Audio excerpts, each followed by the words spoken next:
Hey everybody. So what do you do if you're starting out in real estate, you're super excited about real estate wholesaling, and you're looking at numbers and you realize, you got your buyer, your buyer's criteria. Typically they want to be at 70% of that, of their retail, okay, ARV after repair value, less repairs, uh and all that, right? So that's kind of where you got to be. You got to, your property ARV's 300 grand. Okay, so your buyer wants to be in the entire project at 210, which is 7% of that. All right. And when I say be in an entire project, meaning that purchase the house, the rehab, and everything else out the door is out 210. Um, and so let's say it needs a $60,000 rehab, right? Okay, so that right now it's not worth it. It's got leaky roof and mold in the attic and all this stuff. 60 grand to make it retail ready, right? So your buyer needs to buy it at a buck 50, put 60 into it. That puts him at 210, right? And that's 70% of the 300. He's good. Okay. Well, you as a wholesaler, then you got to come in with an offer that's lower than 150, right? You get under contract for 149, you're only going to make $1,000. You follow me? So, you get under contract. So you need to get around 140 or so. Okay. 145. Okay. Does that make sense in the scenario? So listen.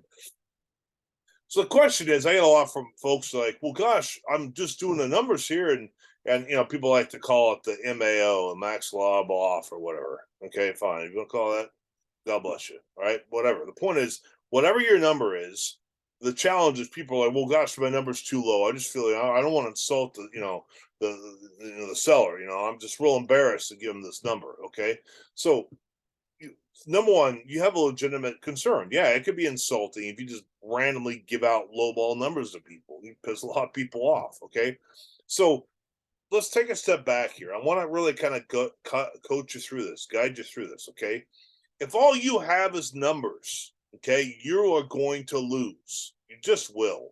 This is not about the numbers. This is about emotions. People sell homes based on emotion.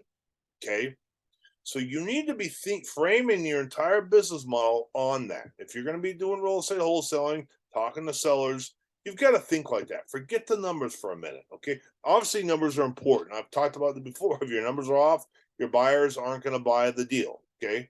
But fundamentally, when you're talking to a seller, forget the numbers, figure out their why. Why are people selling? George's wife has died of COVID.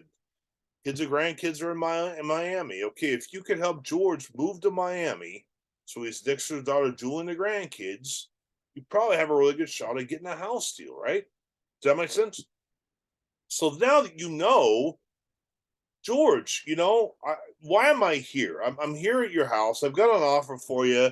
It's kind of a low offer, but I mean, I know you need to get this cash, so you can be moving sooner rather than later, and you really miss the grandkids. And here's my offer. And he's going to go, well, why? And you're afraid, well, it's really low ball offer, blah, blah. I say, listen, George, George, why am I here right now? Why did I drive all the way across town to come, to talk with you? I'm trying to help you move to Miami, trying to help you be able to fund that, the orphanage, whatever, in Uganda, or whatever you're doing. Okay.